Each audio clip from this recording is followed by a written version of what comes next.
Before we begin, ask yourself, what happens when a child is crowned emperor? Not a soldier, not a statesman, but a boy. 14 years old, spoiled, worshipped, drenched in silk and surrounded by whispers. What happens when that child believes he's not just a ruler, but a god? If this kind of darkness intrigues you, if you redrawn to the forgotten corners of history where blood and power collide, then subscribe to Dark Hours Archive. We don't just tell stories, we wake them now. Step inside the firelit world of Elagabalus, Rome's boy emperor, and its most dangerous perversion. Beat wind through temple halls. Sound of sandals on marble. He came from the East Syria, dragged to power by the ambition of women. His mother, Julia Saemias, his grandmother, Julia Massar. Two names forgotten by history, but sharper than any dagger. The boy they carried to Rome was barely 14, delicate, effeminate, mysterious. He spoke in riddles, he laughed too softly, he never wore the same robe twice, and in his heart, he wasn't a Roman. He was the high priest of a foreign sun, god Elagabalus, a deity bathed in sacrifice and flame. The Senate bowed, but the gods recoiled. Elagabalus arrived in Rome like a storm of incense and silk. His hair perfumed, his robes dyed with colors Rome had never seen, his hands soft, but soaked in ritual. He didn't take the throne like a general, he ascended it, wrapped in divine illusion. And from that moment on, the empire began to bend, not to the laws of Rome, but to the will of a boy. Sound, distant bells, wind chimes swaying eerily. He declared himself the living embodiment of Elagabalus, the Syrian sun god. He built temples, not to Jupiter or Mars, but to this alien deity. He forced senators to attend bizarre rituals, foreign chants echoing through sacred halls. He placed a black meteorite, his god-esque symbol, on a golden chariot and paraded it through the city as if the stone itself could speak. Rome watched in stunned silence, because this was something new. Not madness, but blasphemy. But Elagabalus didn't care, because in his mind he wasn't Caesar, he was divine. Above judgment, above Rome, above men. Faint sound of laughter, delicate, feminine, it echoes, unnatural. He wore women's clothing in court. He painted his face. He insisted on being called lady. He asked to be addressed as empress, not emperor. He married multiple times, men and women alike. One of his favorites, a former slave and charioteer named Heracles, Elagabalus, called him my husband, while he played the role of bride. And the palace became a theater. Every night, masked orgies, strange Eastern feasts. Sacred rites turned into sensual performances. Priests watched in horror. Senators whispered in terror. Because the boy wasn't just eccentric, he was transforming the empire into a temple of desire. He didn't simply indulge in sex, he ritualized it. He turned his god into an excuse for endless debauchery. He declared that the gods demanded pleasure, that blood and ecstasy were sacred, that Rome had been wrong for centuries, and only now was it truly divine. And so he gave the city what he believed it lacked, a ruler who didn't govern but seduced. Sound, slow, drumbeat, ritualistic, hollow. It was said he created a palace, brothel staffed with noble-born Romans, forced into submission. He would sneak into taverns, dressed as a woman, offering himself to strangers for coin. He auctioned his body in secret rooms of the palace, mocking prostitutes and praising their art. He demanded to be penetrated, not because it pleased him, but because it proved he was a goddess incarnate. And Rome, burning in shame, watched, too afraid to stop him, too paralyzed by politics and fear. Because behind every wild decree stood Julia Massa's grandmother, the true power, the puppet master, and she wasn't done yet. Music fades to a low hum, the sound of distant chanting resuming. But there was something darker, deeper, because Elagabalus wasn't just obsessed with sex, he was obsessed with control. And in time, the pleasures twisted into something cruel. Sacrifice, bloodletting, strange rituals in the dead of night. Servants disappeared, animals mutilated, whispered tales of eunuchs and children bled dry in hidden altars. It was said that Elagabalus searched for doctors who could transform his body, remove his genitals, reshape his flesh, not out of confusion, but to transcend mortality, to become divine flesh. Beat a single drop of water falls. Echoes. The empire trembled, not from war, not from famine, but from within. The gods were being replaced, the rules shattered, and Rome stood at the edge of something it had never faced. A ruler with no identity, no loyalty, no restraint, only desire, only fire, only By the time Elagabalus turned 15, he had already desecrated Rome's most sacred traditions, and the city, it didn't know whether to laugh or burn, because this boy emperor wasn't just a scandal, he was a transformation. The kind history tries to forget, but the marble remembers. Sound soft steps on marble. Distant voices chanting in an unfamiliar tongue. He abolished the ancient gods, declared Jupiter, the father of Rome, submissive to his god Elagabalus. He married the Vestal virgins, something no Roman had ever dared. The Vestals were sacred, bound by oath never to touch or be touched. Elagabalus broke that oath in public, with ceremony. He claimed it was destiny, that the sun god demanded union with Rome's most sacred woman. The Senate protested, the people gasped, and the temples fell silent, because something had shifted, not just in ritual, but in the very soul of the empire. The palace, once the symbol of imperial strength, had become a sanctuary of spectacle. There were feasts that lasted days, noblemen forced to dress as animals, women paraded naked, bound in golden chains. Elagabalus watched from a throne of rubies and flesh, sipping rare wines and smiling like a child playing with fire. But behind the curtains, something darker stirred. He began choosing his victims, not from the prisons, but from the court. Beat the sound of a blade being slowly unsheathed. He ordered nobles executed without trial, their only crime, disrespecting his robes, looking at his priest lover the wrong way, mocking his perfume. One general was flayed alive, a senator strangled with a golden sash, another castrated and presented as an offering at the foot of the Elagabalus meteorite, and all of it wrapped in prayer. Because when you believe yourself divine, cruelty becomes worship. Faint sound of rope tightening, a soft gasp, then silence. He didn't just demand pleasure, he demanded sacrifice. A new kind of Rome was being born, not of stone, but of flesh. But even gods need loyalty. And Elagabalus was losing his grandmother, Julia Massiva, one who had made him emperor, was growing silent. She watched as the boy she raised descended into ritual madness. She saw the court unravel, the Senate grow restless. The Praetorian Guard, those meant to protect the emperor, now whispered behind closed doors. Even they were exhausted. Not by his femininity, not by his faith, but by the chaos. Rome could survive decadence, but not disintegration. And with every passing month, Elagabalus dragged the empire deeper into ritual and ruin. Sound, soft bells, ringing slowly in a deep chamber, then silence. His court became a circus of extremes.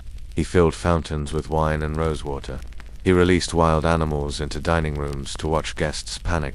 He killed servants for dropping food. He paid astrologers to divine which man would best satisfy him, then brought them to bed that same night. One evening he covered guests in flower petals, so many that several suffocated beneath them. He laughed, not because it was funny, but because it was divine. Music darkens, slow throbbing rhythm begins, like an ancient ritual drum. And then he went further. Elagabalus became obsessed with transformation, not metaphorically, but physically. He offered vast sums to any physician who could make him into a woman, not through disguise, but through surgery. In a time when even simple wounds killed, he begged to be cut-bleeded for castration, reassignment, perfection. He called himself the wife of Mars. He prayed for a womb. He dreamed of giving birth to a divine heir, to create a new Rome from his own body. Was it madness, or a deeper form of belief, or something older than either? A hunger to become the gods he worshipped, no matter the cost. But the cost was rising, and his grandmother was watching. The people feared him. The Senate hated him.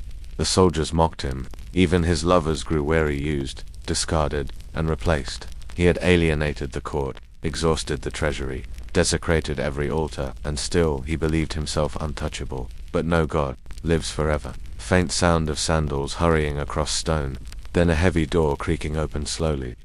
Behind the walls of the imperial palace, Misa began to plan, not with swords, but with whispers. She knew Rome, she knew power, and she knew something Elagabalus had never learned: how to survive it. She began elevating another boy, a cousin, polished, quiet, named Severus Alexander. He was the opposite of Elagabalus in every way, and Rome noticed. The Senate approved. The Praetorian Guard began shifting their gaze, and the boy emperor, too drunk on ritual to see the knife being sharpened behind his own curtain. Music fades to low tension. Only the sound of breath. But Rome was ready, and Elagabalus had just one act left. The curtain would fall, and blood would flow. By the end of 221 AD, the empire was holding its breath. Elagabalus sat on a throne of gold and blood, cloaked in silks and adorned with pearls, but around him the silence had changed. It was no longer reverent, it was watchful, because Rome was tired of the spectacle, tired of the rituals, tired of waking each morning to new decrees soaked in wine, roses, or blood, and behind him, in the growing shadow, stood Severus Alexander, young, controlled, clean. Everything Elagabalus was not. Sound, footsteps through long, quiet corridors, heavy sandals over cold marble. The transition began slowly. The guards began calling Alexander Caesar. Senators began deferring to his opinions. Coins were minted in his name, and Elagabalus, still deluded by incense and flattery, allowed it. Or perhaps he simply didn't believe the empire could move on without him. But Julia Misa believed it could, and should. Behind the golden curtains of the palace, she moved her pieces with precision. She whispered to the generals. She promised stability.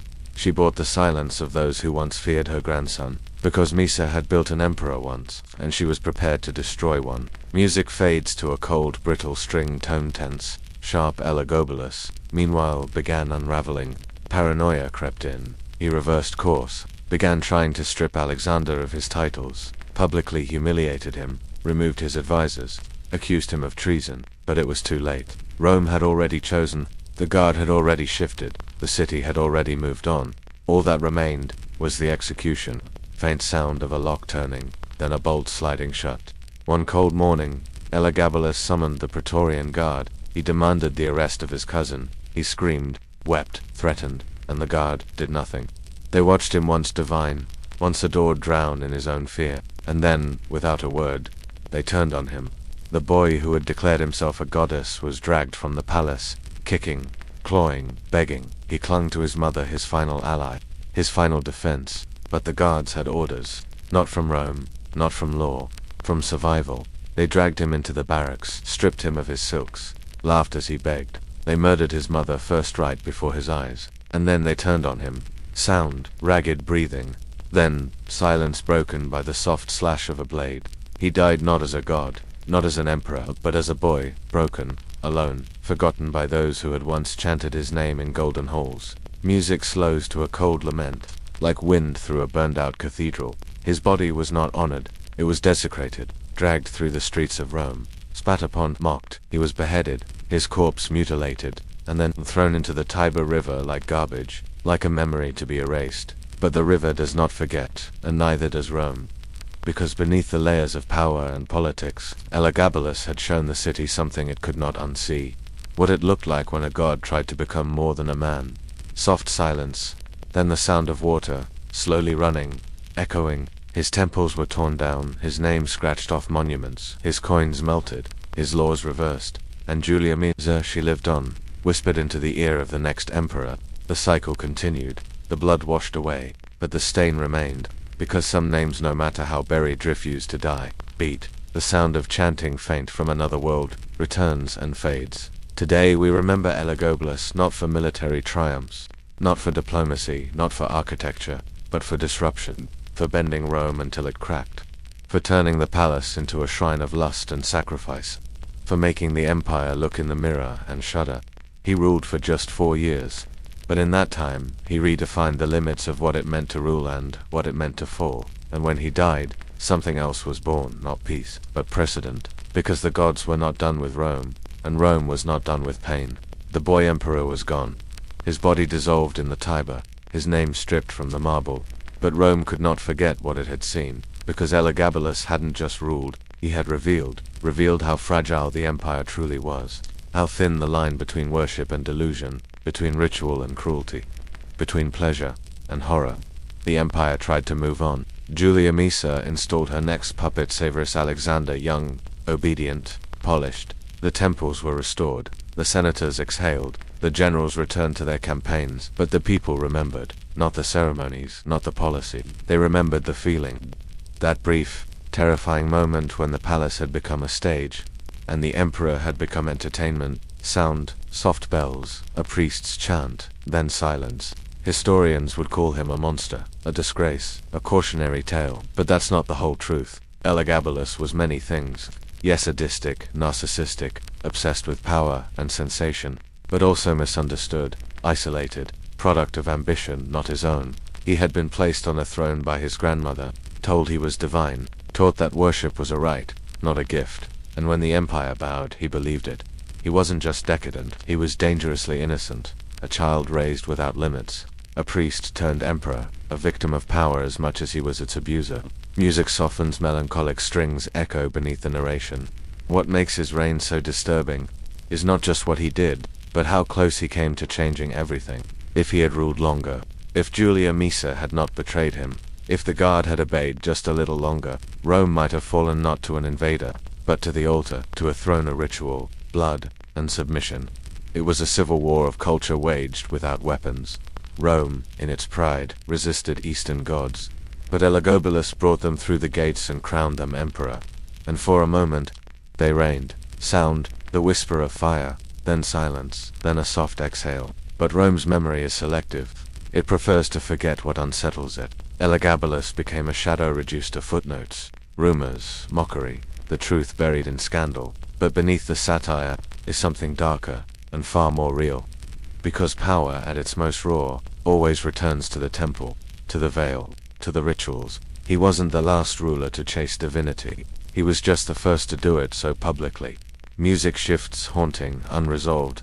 In the centuries that followed, emperors would flirt with godhood, but none would dare as Elagabalus did. None would bleed it into every wall of the palace.